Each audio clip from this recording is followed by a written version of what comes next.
Welcome back to our channel. In this video, we'll guide you through the process of leaving a community in X. Sometimes, you may decide to move on from a community for various reasons, and we're here to help you navigate that process. We'll show you how to leave a community in X with this full guide. So let's get started. Step 1. Open the X app on your device.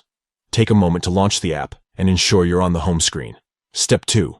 Look for the middle icon in the bottom drawer of the app. Give it a tap to access the community section.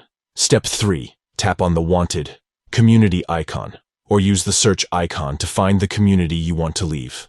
Locate the community and tap on it to enter its page. Step 4. Once you're on the community page, look for the 3 stacked lines icon in the top right corner of the screen. Tap on it to access the community options menu.